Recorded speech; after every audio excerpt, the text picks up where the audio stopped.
Quero convidar a todos para que possamos ler o texto da palavra do Senhor, que será objeto da nossa meditação nessa noite. Texto esse que se encontra em Esdras, capítulo 7, dos versos 1 a 10. Esdras, capítulo 7, leremos dos versos 1 até o verso 10.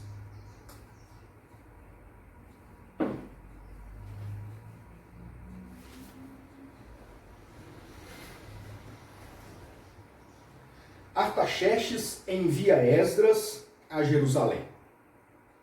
Esdras 7, do 1 ao 10. Diz assim o texto da palavra do nosso Senhor.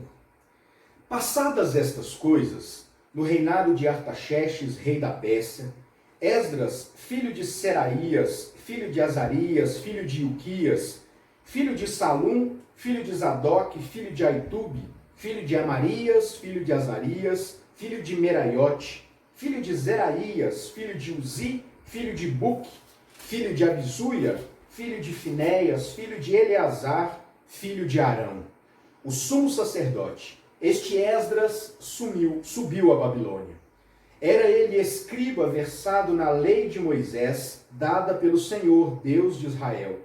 E segundo a boa mão do Senhor Deus, que estava sobre ele, o rei lhe concedeu tudo quanto lhe pedira.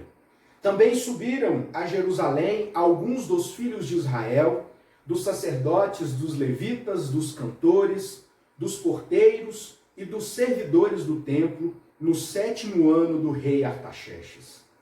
Esdras chegou a Jerusalém no 5º mês, no 7º ano deste rei. Pois o primeiro dia do primeiro mês partiu da Babilônia, e no primeiro dia do 5º mês chegou a Jerusalém, segundo a boa mão do Senhor sobre ele. Porque Esdras tinha disposto no coração para buscar a lei do Senhor e para cumprir, e para ensinar em Israel os seus estatutos e os seus juízos. Até aqui, eu quero convidar você para que mais uma vez oremos ao Senhor. Agora, pedindo por iluminação do Espírito Santo para entendermos o que este texto tem a nos ensinar. Deus querido, nós te agradecemos por sua palavra, te louvamos, ó Deus, porque o Senhor fala ao nosso coração por meio da ação do seu Espírito.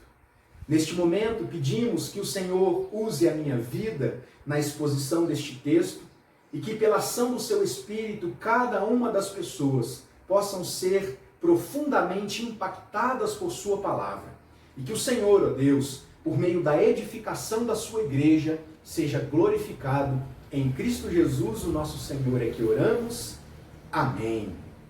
Muito bem, embora nós tenhamos lido os primeiros 10 versículos do capítulo 7 aqui do livro de Esdras, eu gostaria de concentrar a nossa reflexão naquilo que diz o verso 10. O texto nos diz que Esdras estava disposto no seu coração para buscar a lei do Senhor e para cumprir e para ensinar em Israel os estatutos e os seus juízos. Pois bem, eu gostaria de falar um pouco a respeito de motivação. Até muito pouco tempo atrás, eu trabalhava numa grande empresa no Brasil, numa instituição financeira, que valorizava muito essa questão da motivação. É verdade que no meio empresarial, de uma forma geral, a motivação é tida como algo extremamente importante, pois está diretamente ligado ao cumprimento das metas que são propostas e assim ao fato de poder alcançar de forma mais rápida e menos onerosa os objetivos da empresa. Então, no pensamento empresarial, motivação dos funcionários significa, em alguma medida, o alcance dos objetivos.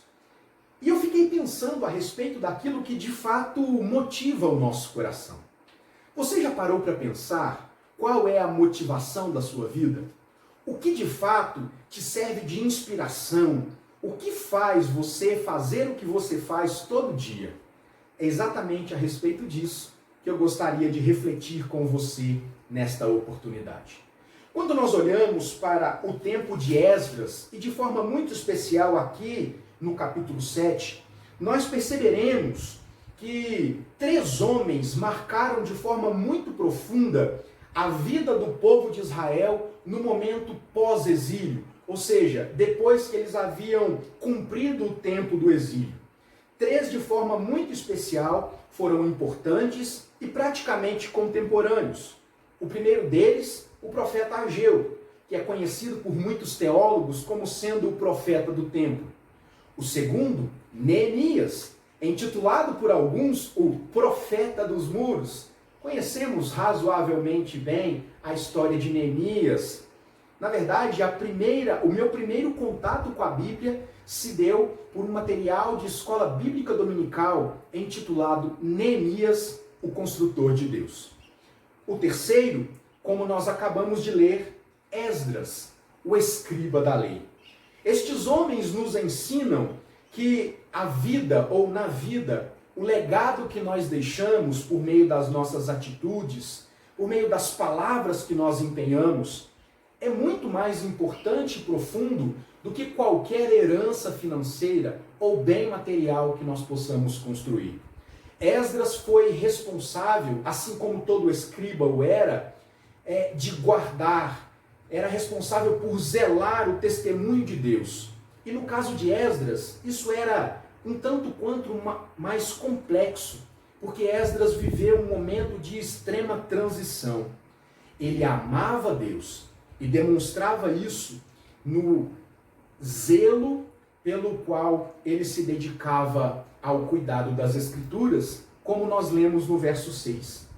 Quando eu li esse texto, me lembrei de uma frase, de um pensamento de John Wesley, onde ele dizia assim: dá-me 100 homens que não amem ninguém mais do que a Deus e não tema nada senão o pecado, e com eles eu abalarei o mundo.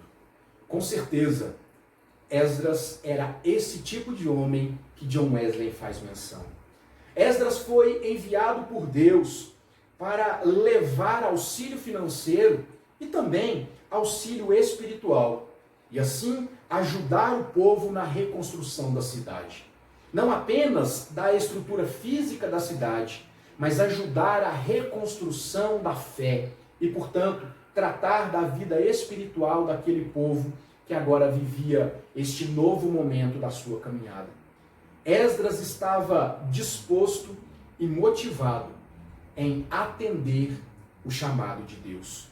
Como Esdras era escriba, e todo escriba tinha como atribuição o zelo pela palavra de Deus, e invariavelmente eram as pessoas que se debruçavam sobre esse texto, que estudavam esse texto, ele vivia num contexto extremamente complicado, porque Esdras não estava junto do seu povo, e portanto longe da sua cultura. Ele foi chamado por Deus para ser o fiel guardião da palavra e do testemunho de Deus, vivendo num povo diferente do seu, com crenças diferentes.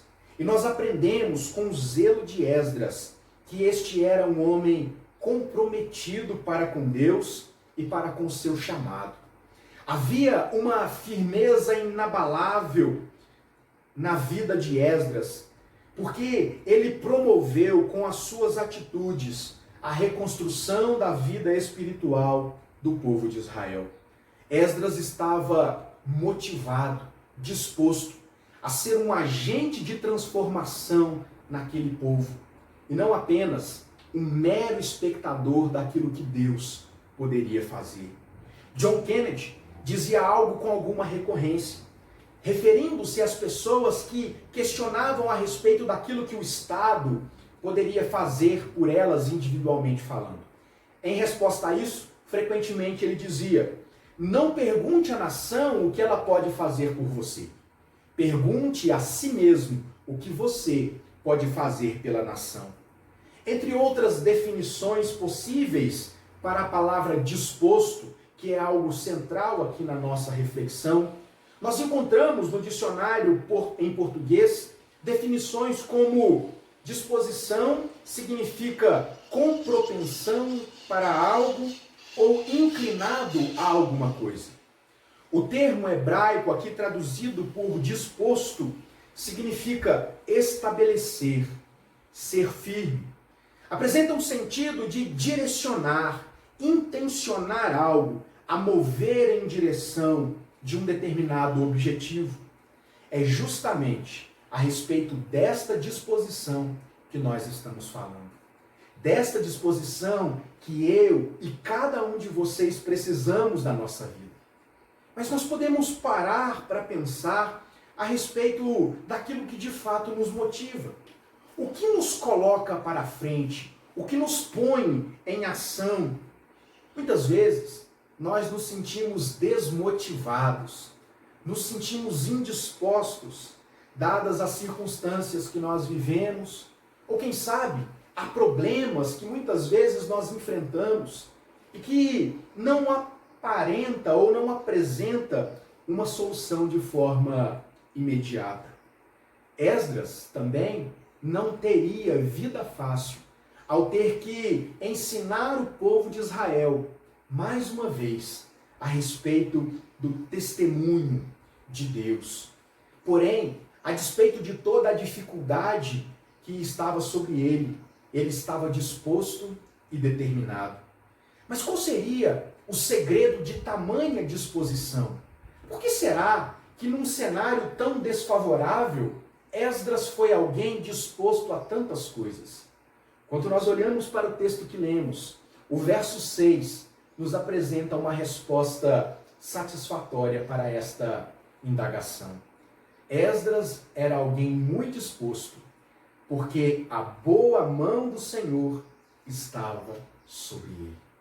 É interessante eu perceber que esta frase aparece repetidas vezes, tanto no capítulo 7 quanto no capítulo 8. Para citar, capítulo 7, verso 6, capítulo 7, verso 28, capítulo 8, 18, capítulo 8, 22, capítulo 8, 31. Todas estas frases, ou na verdade cada uma das vezes que esta frase apareceu, nos serve para nos mostrar que a motivação de Esdras estava centrada naquilo que Deus fazia por ele. Esdras estava disposto porque a boa mão do Senhor estava sobre ele. Deus estava com Esdras. E sabe, irmãos, todos nós temos um chamado. E nós precisamos de muita disposição para atendermos a este chamado e sermos fiéis ao Senhor. E assim como Esdras tinha a garantia da boa mão do Senhor sobre ele, nós, hoje, em pleno século 21, também podemos descansar na promessa de Deus de que Ele estaria conosco todos os dias da nossa vida. E por isso, as lições que nós aprendemos com Esdras se aplicam diretamente à nossa vida, enquanto indivíduos e coletivamente como igreja. Com Esdras, nós aprendemos que nós devemos estar dispostos, em primeiro lugar, a estudar a palavra de Deus, ou buscar, como foi traduzido. Em segundo lugar, a cumprir a palavra de Deus. E em terceiro lugar, para ensinar a palavra do Senhor. Como eu acabei de dizer, a nossa reflexão recai majoritariamente sobre o verso 10. E eu peço para que você acompanhe a leitura de parte do verso 10. Porque Esdras tinha disposto o coração para buscar a lei do Senhor. Buscar aqui deve ser compreendido e pode ser igualmente traduzido por investigar ou estudar. Então, a primeira lição que nós aprendemos com Esdras a respeito da sua disposição é que, assim como Esdras, nós precisamos estar dispostos a buscar, a estudar ou a investigar a palavra do Senhor. Esdras estava disposto a servir em Jerusalém, porque este era o propósito de Deus para a sua vida. Infelizmente, meus irmãos, em nossos dias, as pessoas têm resumido a sua busca por conhecimento de Deus em apenas frequentar cultos aleatoriamente, um domingo ou outro, ouvir sermões na igreja local, ou quem sabe, para os mais preguiçosos, apenas via internet. E é claro que eu não me refiro a este tempo de anormalidade que nós vivemos, porque nós estamos impedidos, pelo menos muitos de nós, de estarmos presencialmente nas reuniões da igreja. Nós vivemos dias em que, por exemplo, a escola bíblica dominical não é a atividade da igreja que tem maior audiência. Muitas coisas têm preenchido o tempo que nós deveríamos dedicar ao estudo da palavra do Senhor. E o que dizer dos cultos de estudo bíblico? Com certeza, associado às reuniões de oração, estes são os menos frequentados. Estudar faz parte da nossa vida, porque nós estamos aprendendo o tempo todo. Quando nós paramos de estudar, consequentemente, nós paramos de crescer em conhecimento. E onde não há conhecimento, reina ou impera a ignorância. E aqui, ignorância deve ser compreendida como ausência de conhecimento. Quanto a isso, certa vez, John Stott afirmou o seguinte: nós devemos estudar tanto o texto antigo quanto a cena moderna, tanto a escritura quanto a cultura, tanto a palavra quanto o mundo. Nós precisamos estudar sempre. Com as coisas de Deus, isso não é diferente. Quando nós observamos, por exemplo, o livro do profeta Oséias, no capítulo 4, verso 6, quando o texto sagrado nos diz assim: o meu povo está sendo destruído porque lhes falta conhecimento.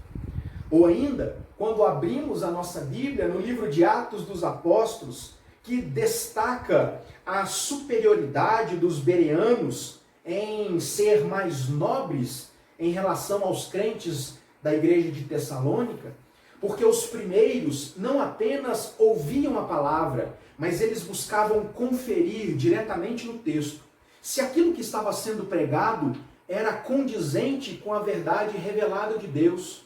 E, portanto, o texto sagrado chama aqueles crentes de Bereia como sendo mais nobres do que os de Tessalônica. Esta é a razão, meus irmãos, porque muitas pessoas têm sido levadas a um cristianismo doente. Um cristianismo que é dissociado da pessoa e obra de Jesus. Um cristianismo onde o homem tornou-se o centro da pregação. Um cristianismo onde Deus foi reduzido a um mero servo que cumpre todos os caprichos do coração do ser humano. Como eu disse, nós precisamos estudar a palavra de Deus para que sejamos capazes de julgar aquilo que é de fato palavra de Deus revelada ou uma heresia construída a partir de uma interpretação ruim da palavra de Deus. Com Esdras, nós aprendemos a importância de estarmos dispostos em estudar, buscar a palavra de Deus.